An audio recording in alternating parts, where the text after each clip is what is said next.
It's the All Things Strange podcast. I am your host, Agent Anderson. Come along as we examine UFO sightings, conspiracies, and all things strange.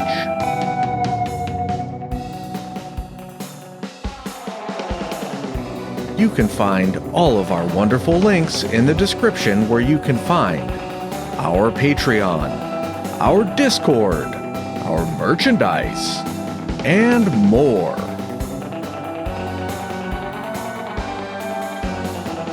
This week's episode, Danny Casolaro and the Octopus.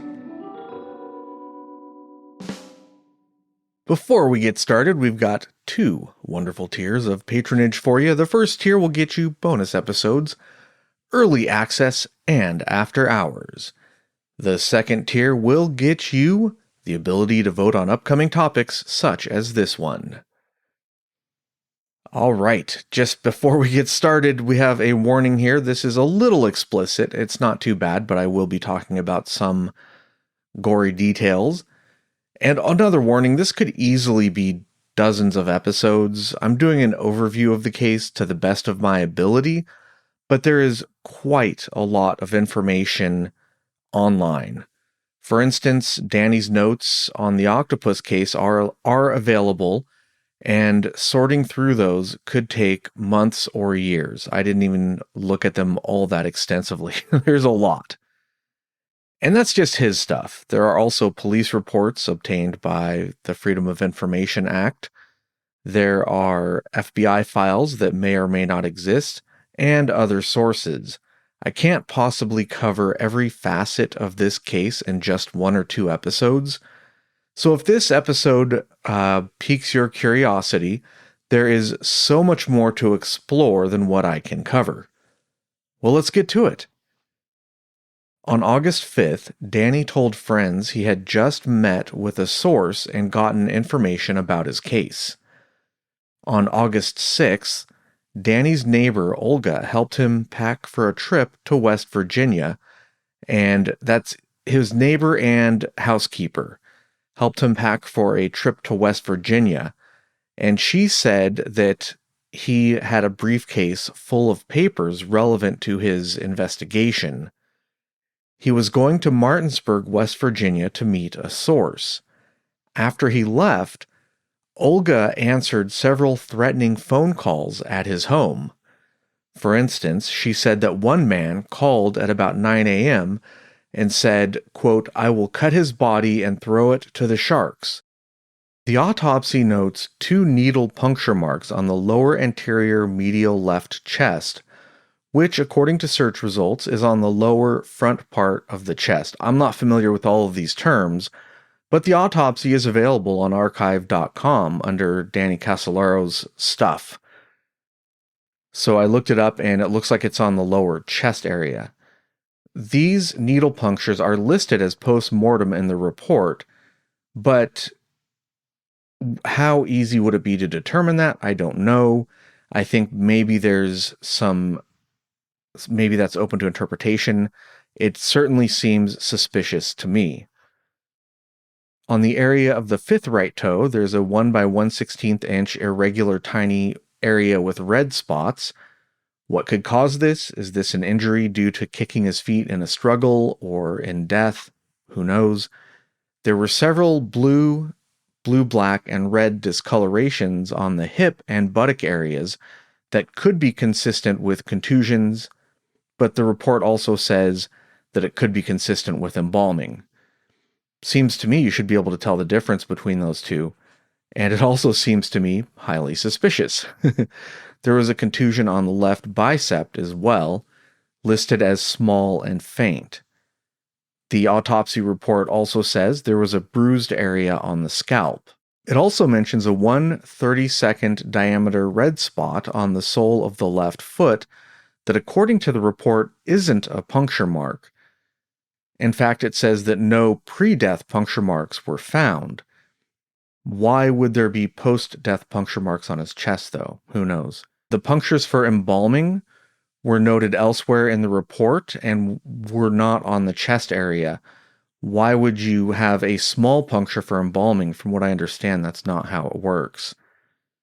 They did do a toxicology screen, and it shows trace amounts of a handful of medications, Tylenol, I think there was antidepressant in there. Nothing really worth noting that would cause him to become unconscious or cause him to become high. There was no cocaine, no drugs of any kind that you would get high on.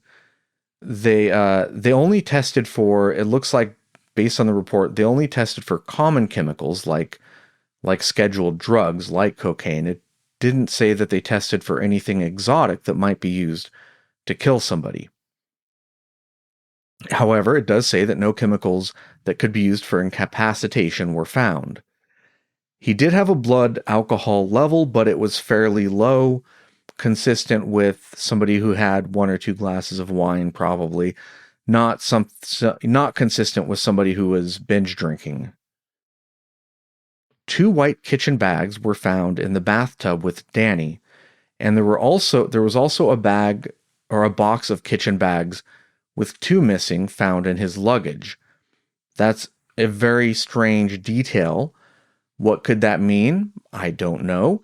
But why would you slash your wrists and then bring kitchen bags into the bathtub with you? I'm not sure. But one might speculate that if the wrists were slashed, you may use a kitchen bag to try to smother the victim while they die to prevent them from getting to a phone or otherwise seeking help, perhaps running into the hotel. Just speculation on my part. The report does not speculate on that. There were also 2 shoestrings found. One was on the neck area of Danny. However, there was no sign of strangulation.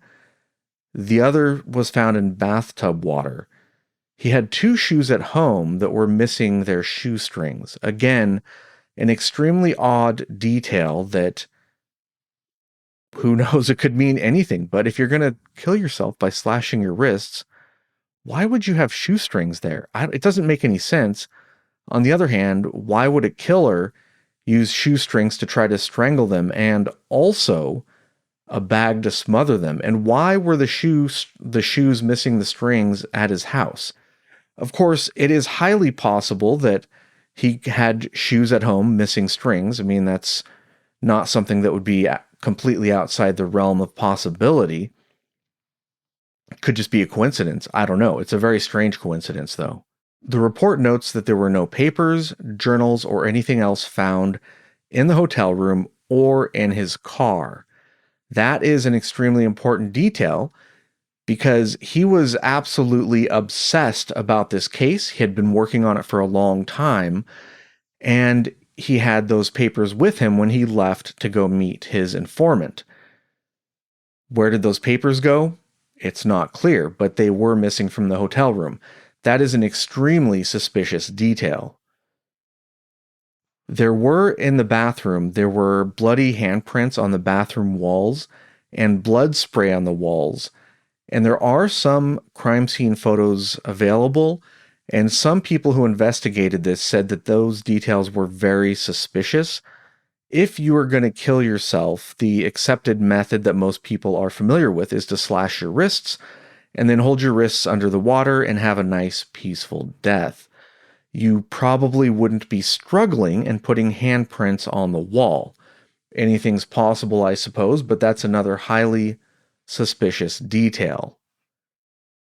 Don Shirley, who was a paramedic that responded to the scene, said that when he got there, law enforcement was already there, about 4 or 5 officers, and the officers told him it was a suicide.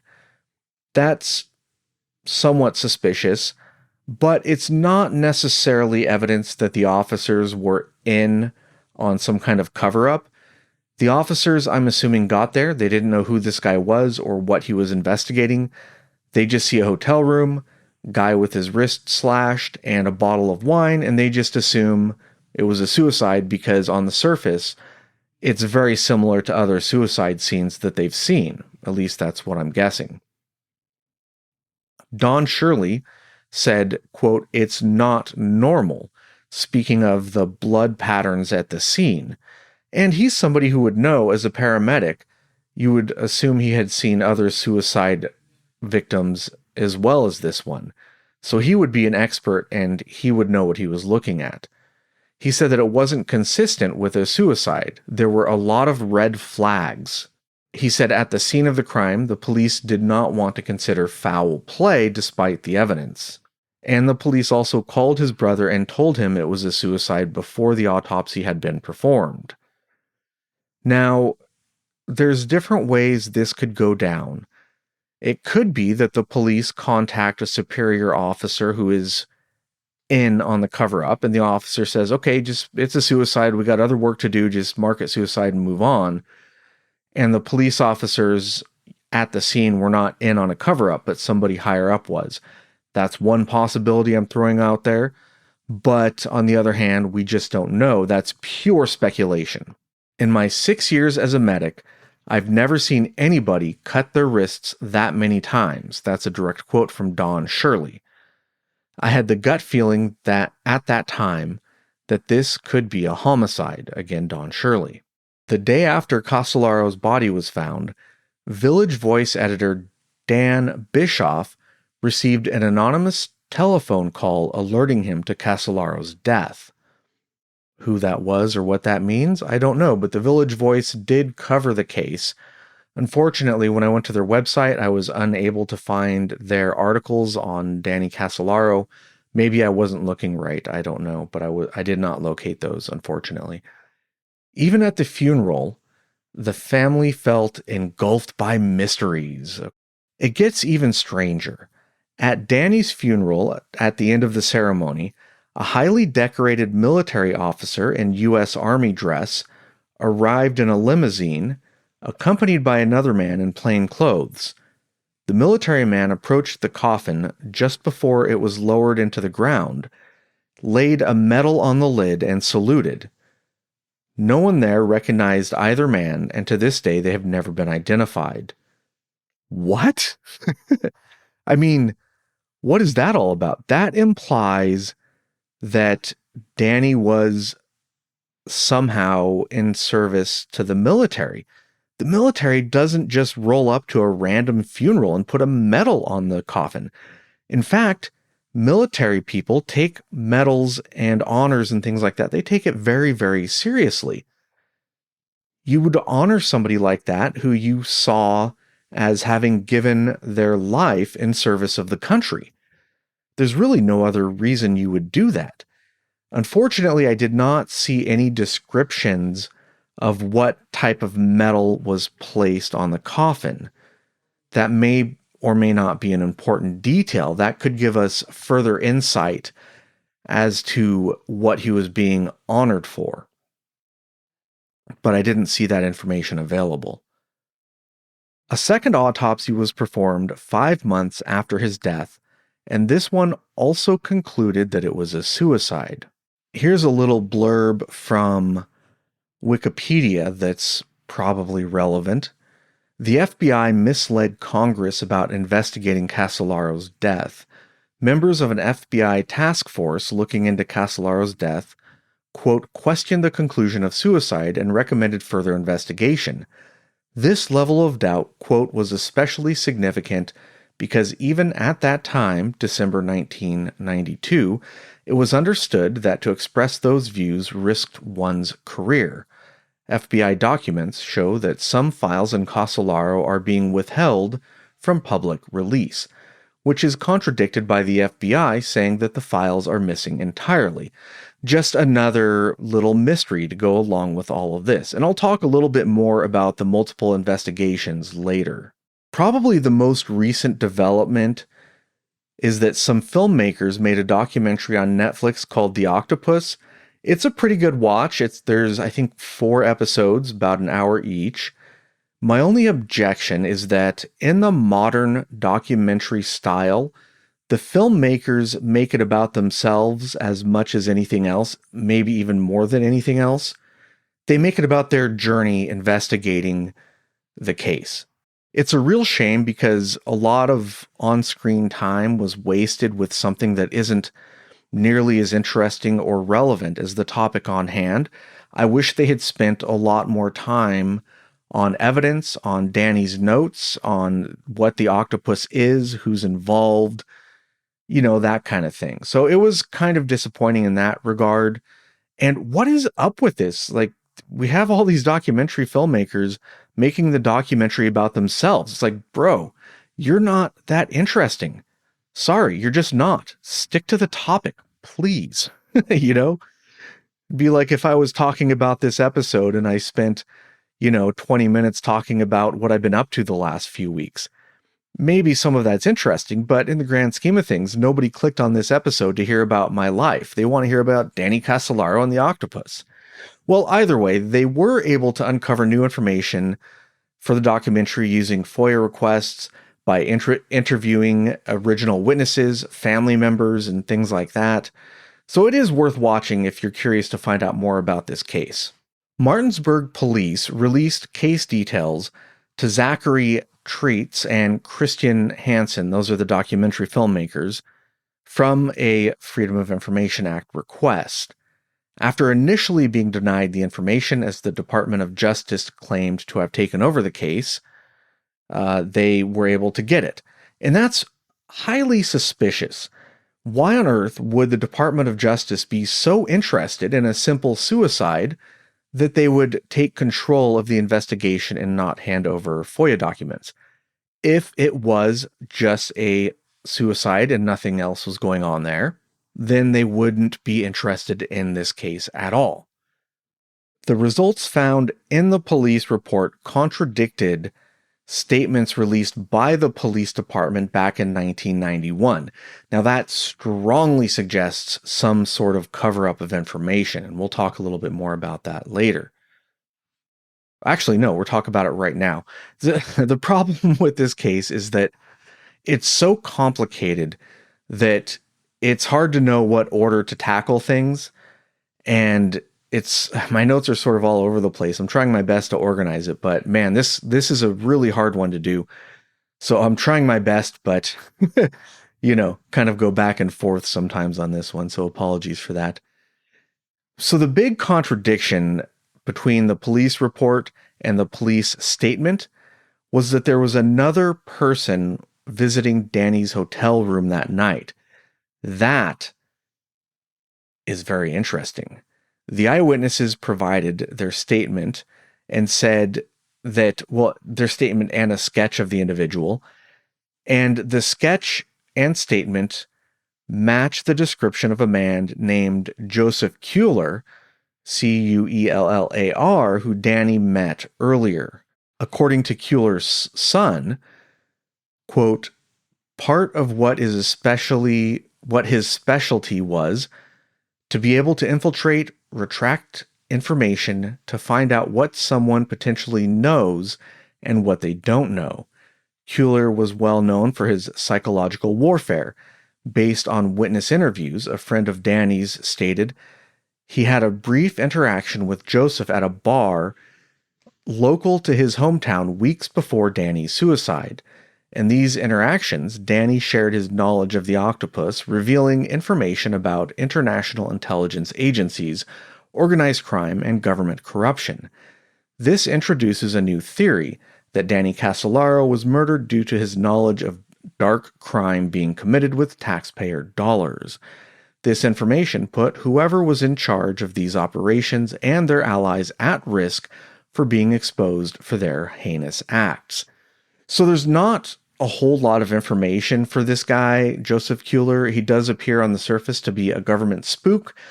This is definitely going to be a two-parter. There's just not enough time, not even close, to talk about everything.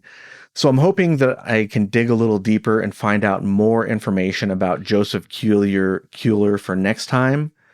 In fact, I'm going to go to the end and put a note for myself.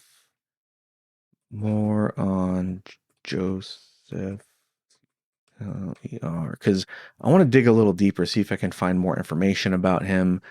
He's a big part of this case, but this time around I didn't find a whole lot.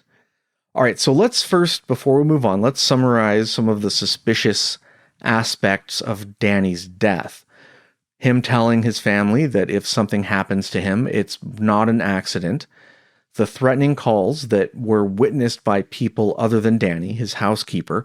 That's really important because if these calls were not witnessed or recorded in some way, you could just chalk it up to Danny being in a state of paranoia or a state of psychosis, which would be consistent with a suicide. However, we have a witness testifying on multiple calls of these death threats, and Danny himself saying that he had been getting many of these calls every day for the weeks leading up to his death. His body being embalmed without the family's knowledge or consent is highly suspicious. Despite the autopsy concluding suicide, it does note that he had bruising on his body, possibly consistent with the struggle. Some of the investigating police officers felt that it was murder. Another strange aspect was the event at his funeral, which points to something deeper going on here rather than a simple suicide, that in fact Danny may have been involved with the government in some way. Another suspicious thing was that the police originally didn't say that another man was seen with Danny at the night of his death.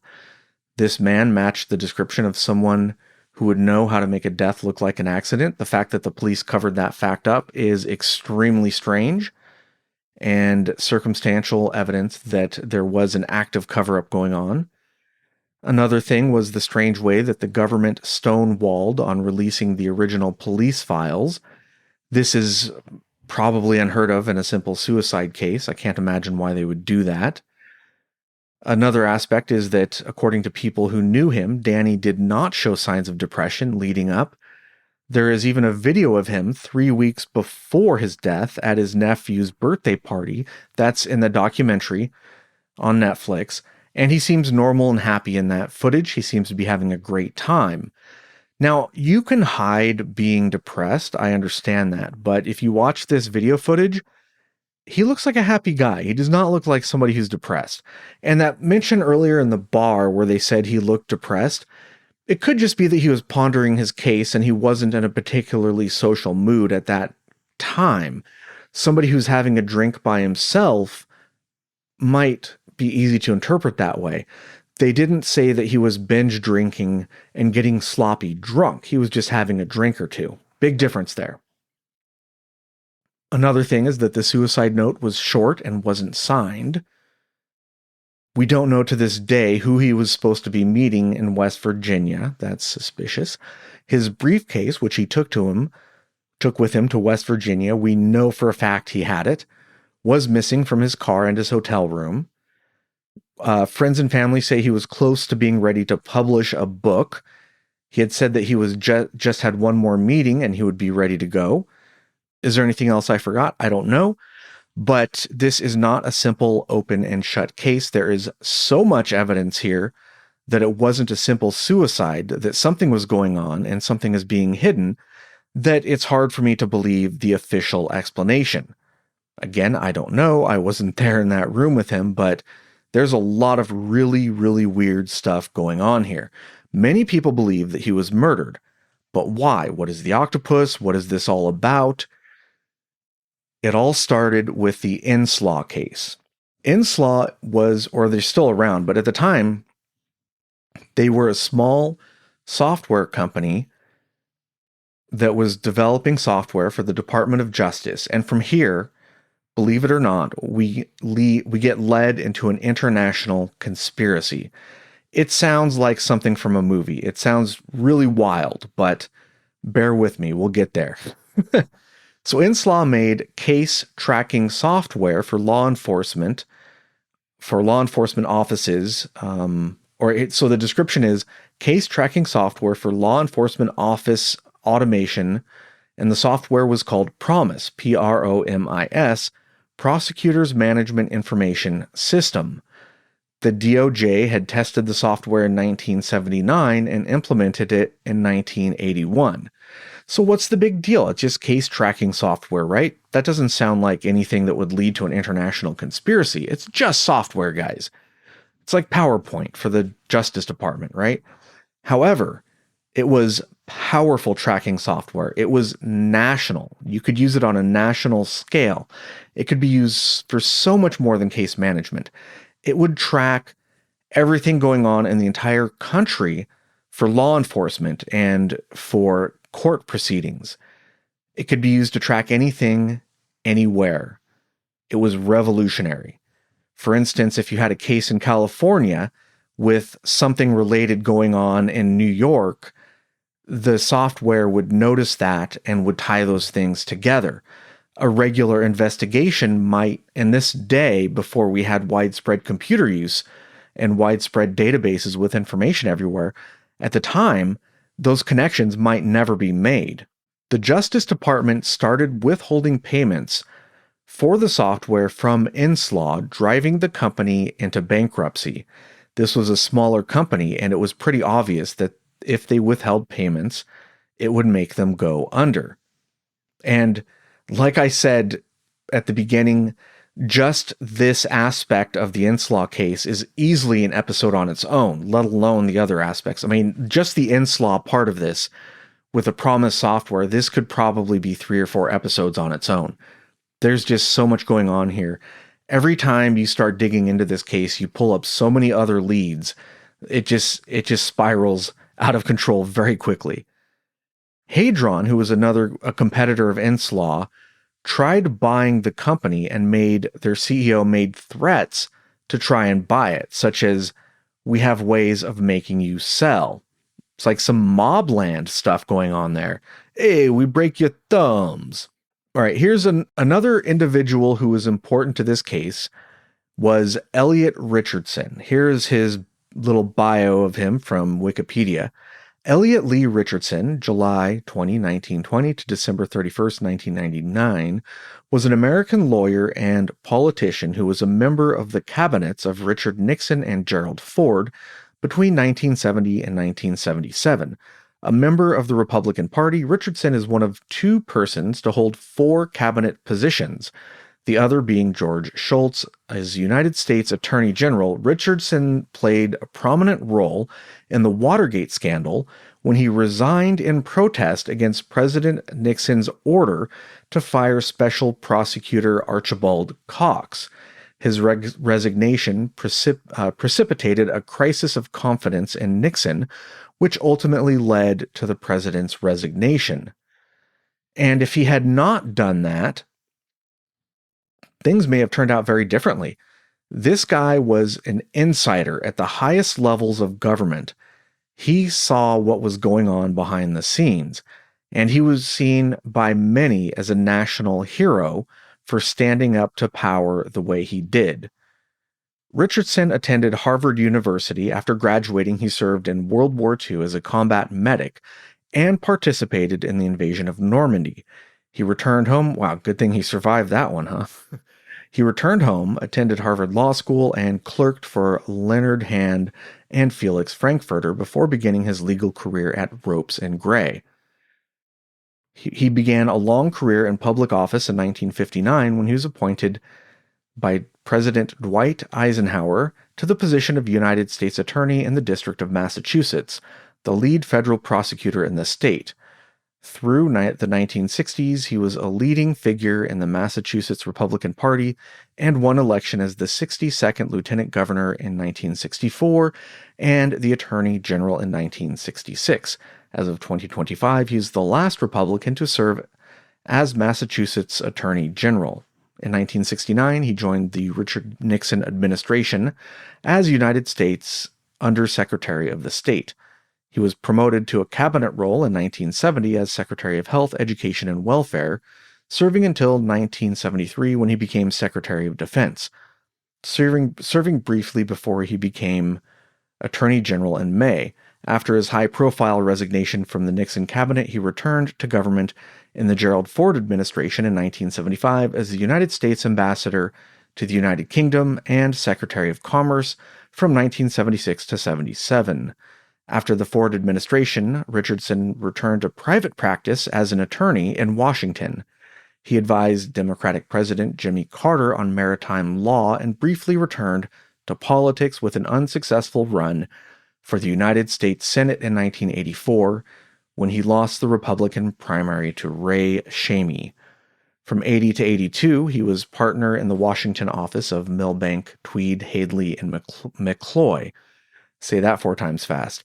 In the 1980s and early 90s, Richardson was the attorney for Inslaw Incorporated, an American software company which alleged that its software had been pirated by the U.S. Justice Department. Sorry for all of the dryness there, but the point is that this guy wasn't your average lawyer. He was a true, long-time government insider, somebody who had a first-hand view of how things worked behind the scenes. Though, if this guy says something, we should take it seriously. So here's a quote. The whole history of the Justice Department's handling of this case, that being the Inslaw case, has been strange, to put it politely. Another quote, I found the Justice Department totally unwilling to address the merits of the situation. I then advised Inslaw to sue. They did sue. Inslaw sued the government with one of the people representing him. So another lawyer named Charles represented him, but Richardson also, was one of the lawyers. They had a team, apparently. They won the court case against the Department of Justice. It was ruled that the Justice Department stole Inslaw's software. The judge said in his ruling, quote, and they did so by means of trickery, fraud, and deceit. That seems to be unusually strong wording from a judge. He was pretty fired up about what had happened here. 3 months after the decision, the judge was fired. Judge Basin was fired from his position. This is the judge that ruled on the Inslaw case in Inslaw's favor. He was fired 3 months after that decision, and he was the only federal bankruptcy judge fired that year. Judge Basin's replacement was Martin Teal Jr., the lawyer arguing the case for the Department of Justice. No one would even bother putting something like this in a movie because it would seem too absurd. Like, you can't make this stuff up. So they win their case, they fire the judge who ruled in favor of Inslaw, they replace him directly with the guy that was representing the Department of Justice.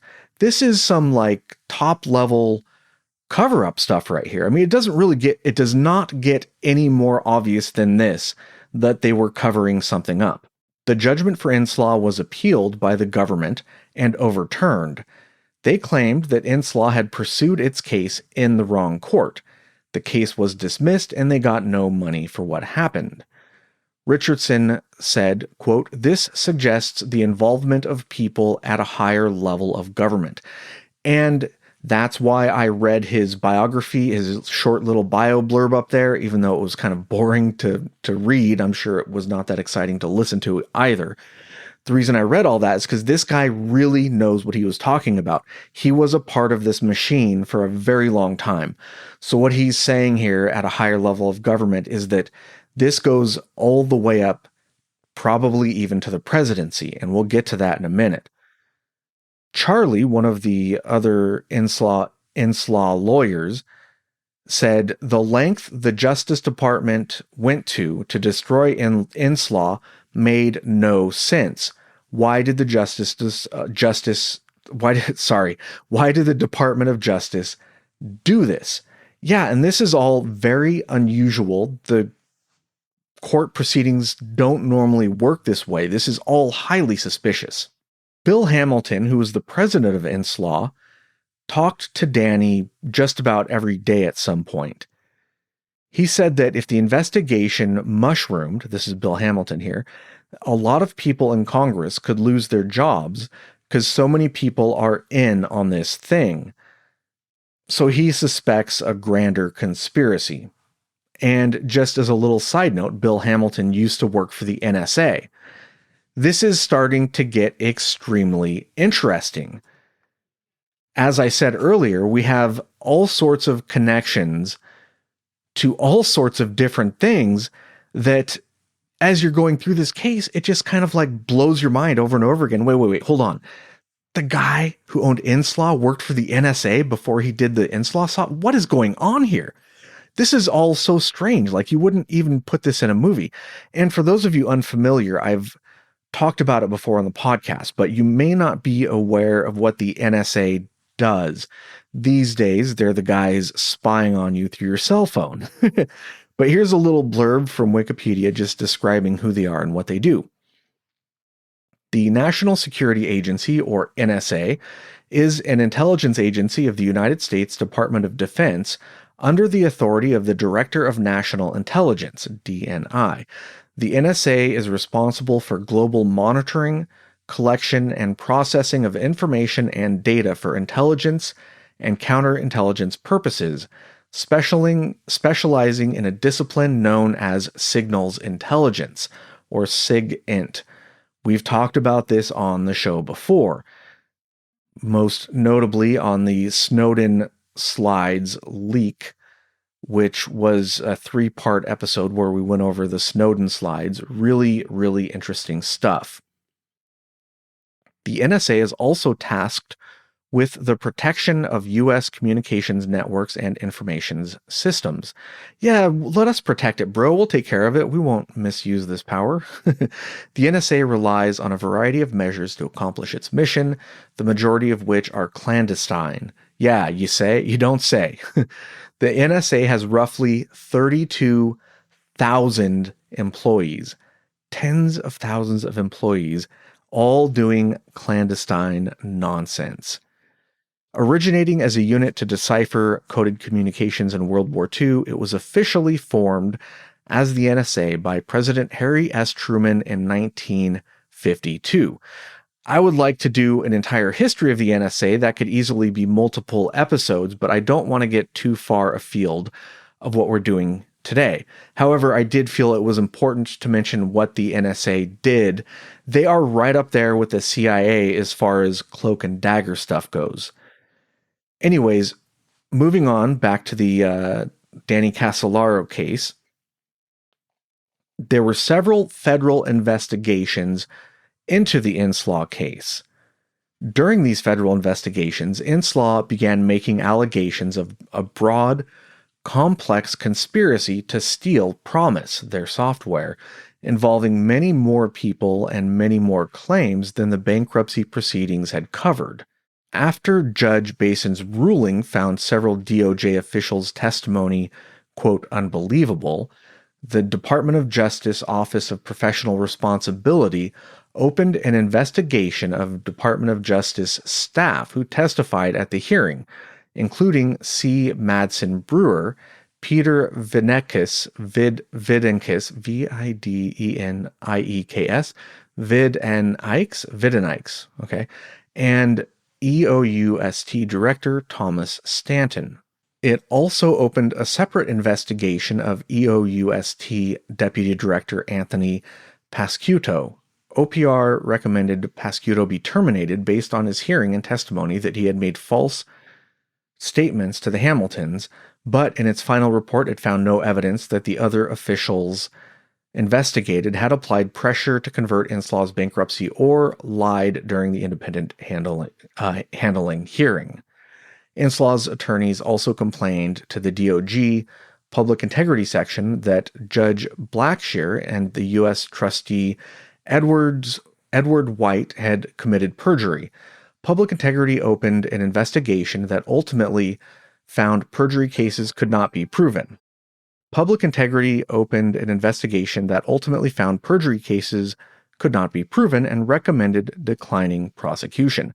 So it seems like we have two different things going on.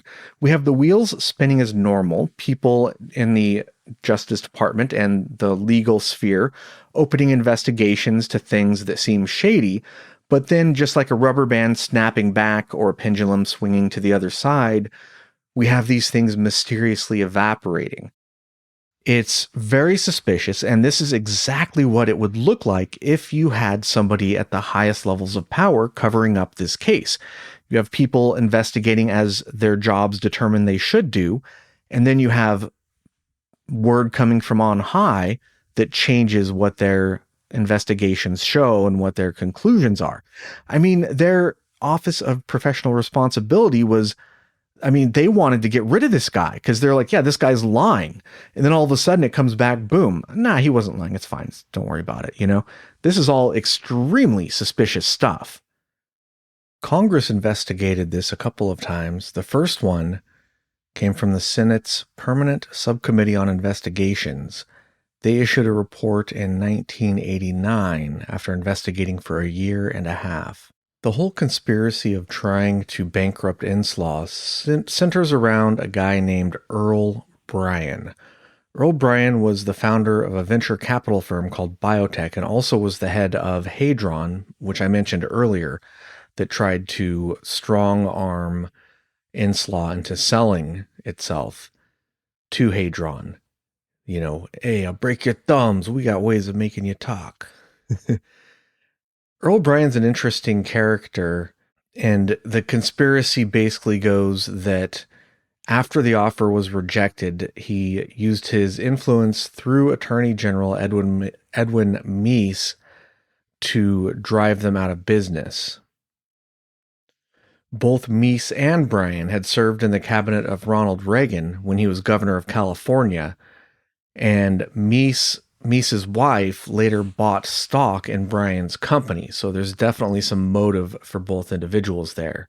The idea is that the contract dispute with the Department of Justice was made up by Bryan and Meese with the help of Associate Attorney General Jensen and Promise Project Manager Brewer. So they had inside help, apparently. This is all pretty wild stuff, and like I said, many episodes could be done here. The Senate investigation didn't find any proof for any of these claims because, of course, they didn't. The government's not going to find themselves guilty, most likely. The House Judiciary Committee also investigated the case, and they released a report in September of 1992. This report raised serious concerns that the Justice Department officials had schemed to destroy Inslaw and co-opt the rights to its Promise software, and had misappropriated the software.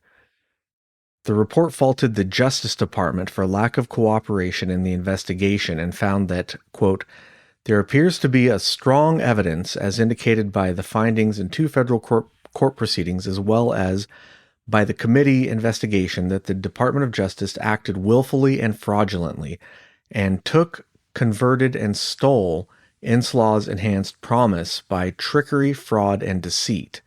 There we have that phrase again, and we have another investigation that found that there were shenanigans afoot. The House investigator found it incredible that the Department of Justice would pursue litigation after such a determination, and concluded this clearly raises the specter that the department actions taken against Inslaw in this matter represent an abuse of power at shameful proportions. The House report also talks about Danny Casolaro and mentions statements from Casolaro's friends and family that the scope of his investigation eventually expanded to include a number of scandals of the time, including the Iran-Contra affair, the October surprise theory claims, and the BCCI banking scandal. Like I said, those are three separate episodes on their own right there, right? But let's do a quick version. In a nutshell, the BCCI banking scandal, investigations revealed that it was involved in a massive money laundering and other financial crimes and had illegally gained controlling interest in a major American bank. BCCI became the focus of a massive regulatory battle in 1991, and on 5th of July that year, customs and bank regulators in 7 countries raided and locked down records of its branch offices during Operation Sea Chase. The Iran-Contra affair was a political scandal in the United States that centered on arms trafficking to Iran between 1981 and 1986, facilitated by senior officials of the Reagan administration. The administration hoped to use the proceeds of the arms sale to fund the Contras, an anti-Sandinista rebel group in Nicaragua. Under the Boland Amendments, a series of laws passed by Congress and signed by Ronald Reagan, further funding of the Contras by legislative appropriations was prohibited by Congress, but the Reagan administration continued funding them secretly using non-appropriated funds. That one is actually on the list. There's a whole lot of stuff to unpack there, but that's just a quick overview of those. The House report also noted that Casolaro had encountered a number of dangerous individuals associated with organized crime and the world of covert intelligence operations, and that suspicious circumstances surrounding his death have led some law enforcement professionals and others to believe that his death may not have been a suicide. The House committee reported that further investigation was warranted. The Democratic majority called upon Attorney General Dick Thurber to compensate Inslaw immediately for the harm that the government had egregiously inflicted on Inslaw. The Republican minority dissented, and the committee divided along party lines 21 to 13. The fact that it was divided on party lines says as much as any other evidence in the case, that if there were shenanigans afoot, we're talking small potatoes, relatively speaking. We're talking a few $1 million here that they would have had to compensate this company. In the grand scheme of things, that's not like a huge deal. So the fact that this became blown up so out of proportion, I think that, the politics surrounding this whole thing are just as important as anything else. In October of 1991, William P. Barr succeeded Dick Thurber as Burgh, as Attorney General. In November, Barr appointed retired federal judge Nicholas J. Bua as a special counsel to investigate the allegations in the Inslaw case. In March 1993, he issued a 267-page report. The report concluded that there was no credible evidence to support Inslaw's allegations that DOJ officials conspired to help Earl Bryan acquire Promise software, and that the evidence was overwhelming that there was no connection between Bryan and Promise. It also concluded that the DOJ had not sought to influence the investigation of Danny Casolaro's death, which we know that they did, and that the physical evidence strongly supported the autopsy finding of suicide. The DOJ actually covered up evidence, as did the police of the time, so I don't know. You have these various opinions, and some of them definitely seem to be influenced from on high, Of course, Inslaw responded to that with a rebuttal that was 130 pages and put a bunch of new allegations in an addendum. These allegations included the claim that the DOJ's Office of Special Investigations was, quote, a front for the Justice Department's own covert intelligence service, and that, quote, another undeclared mission of the Justice Department's covert agents was to ensure that investigative journalist Danny Casolaro remained silent about the role of the Justice Department in the Inslaw scandal by murdering him in West Virginia in August 1991. Well, there he just says it right there. He's like, well, this is who did it. We think somebody from the DOJ was involved here. Of course, they probably would have used a contractor, but who knows? Later, Janet Reno succeeded Barr as Attorney General after Bill Clinton's election, and Reno asked for a review of Bua's report with recommendations on appropriate actions. In September of 1994, the department released a 187-page review written by Assistant Associate Attorney General John C. Dwyer, which concluded that, quote, there's no credible evidence that the department officials conspired to steal computer software developed by Inslaw, or that the company is entitled to additional government payments. So yeah, of course, the Department of Justice is like, yeah, we investigated this ourselves again, and once again we found that we don't owe you anything. In May of 1995, the U.S. Senate asked the U.S. Court of Federal Claims to determine if the U.S. owed Inslaw compensation for the government's use of Promise. On July 31st, 1997, Judge Christine Miller, hearing the officer for the U.S. Court of Federal Claims, ruled that all of the versions of Promise were in the public domain, and that the government had therefore always been free to do whatever it wished with Promise. The following year, the Appellate Authority, a 3-judge review panel of the same court, upheld Miller's ruling, and in August 1998, informed the Senate of its findings. And that's a whole can of worms that I didn't want to get into, but basically earlier versions of Promise were done. Inslaw was a nonprofit getting grants from the government to produce this software. So the earlier versions are considered in the public domain, but there were later versions after they went private and after the company was doing stuff for profit, no longer with government grants, that are more developed versions of the software that the company believes should not be in the public domain. So that's a much longer discussion of the ins and outs of this. But from what I understand from the way these things work, the original version was pretty basic and later versions were much more sophisticated. So I think there's a good chance that not everything should be in the public domain. But of course, the government, the Department of Justice, is almost always going to rule in favor of itself. And if the judge doesn't, they will probably get fired, sending a message to other judges basically saying, hey, if you don't agree with the government in this case, you will be fired as well. A very important individual in this case is named Michael James Riconosciuto, Riconosciuto. He was apparently a genius, starting as a child doing really cool stuff like local phone networks for him and his, family and neighbors and friends and whatever. Stuff that you don't typically see a child doing.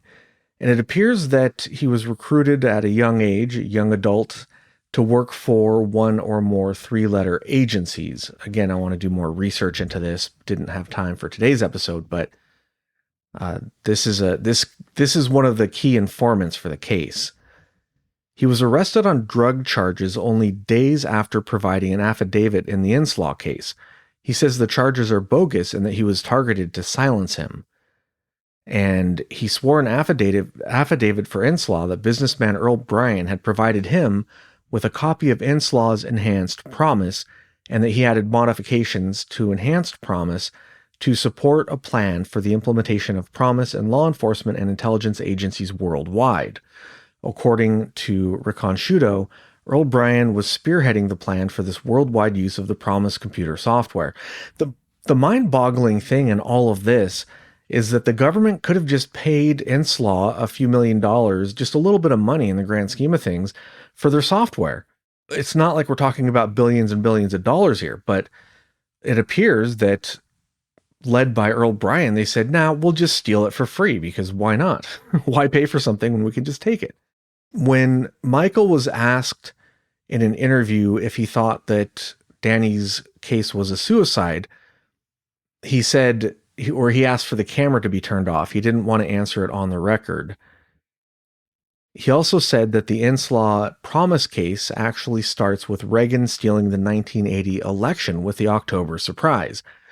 This is part of it, so let's go ahead and get into it.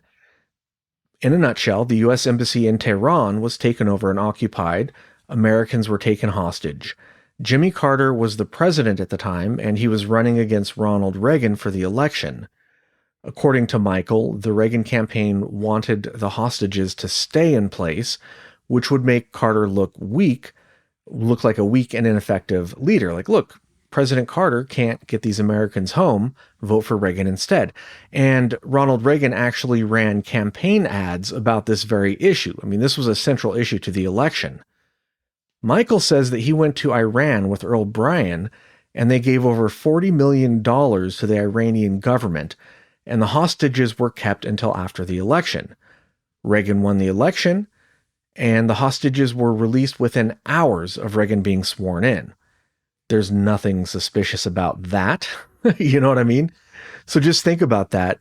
Somebody who is so lacking of moral values that they will allow their countrymen to be imprisoned for their own benefit until they win the election. That doesn't reflect very well upon him, or anybody in his administration.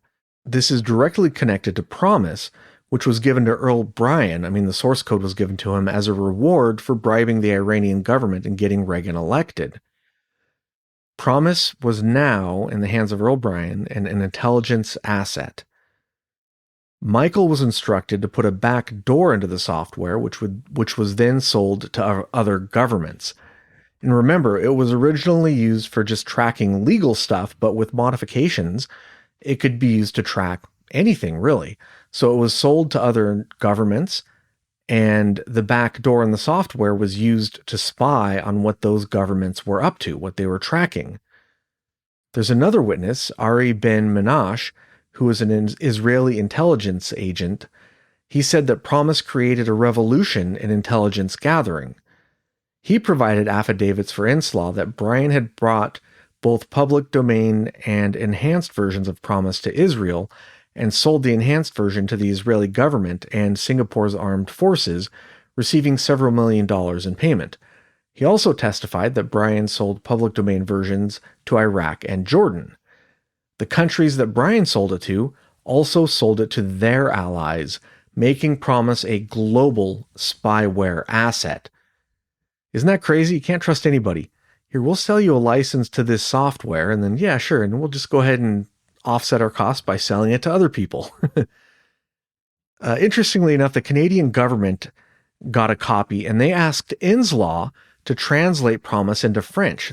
I'm guessing they got it through a source that they didn't know was illegitimate. But they had gotten it illegally because Inslaw didn't sell it to them. Hey, could you help us translate this to French? What? What are you doing with that? There's documented proof of this, which proves what Michael claims as far as the software spreading around the globe. So we know that this was distributed illegally to other people or other nations. Now, one thing to note here is that Michael tells a lot of stories that seem similar to disinformation campaigns where there appears to be lies interweaved with the truth. So he's not considered the most reliable witness, but some of the stuff he says is in fact backed up by actual documented proof. All right, so that's what I got for today. There's so much more to cover. I'm going to have to stop here and do a part 2. I haven't even really gotten to the Octopus yet. That's just basically Danny Casolaro's death and the Inslaw case. So, I mean, I need to get an episode out because it's been a while and I need to publish something. And this is taking a long time to research because of its complexity. So we'll stop here. And then next time I'll talk more about Joseph Kuehler, the Cabazon murders, covert operations on that reservation, more about the actual Octopus conspiracy, who was involved, how far did it reach, and whatever else comes up. There is a 40-part series on YouTube by journalist Nathan Baca that I want to watch, but needless to say, I didn't have the time this week. There's so much left to explore on this case, I can't wait to get to it.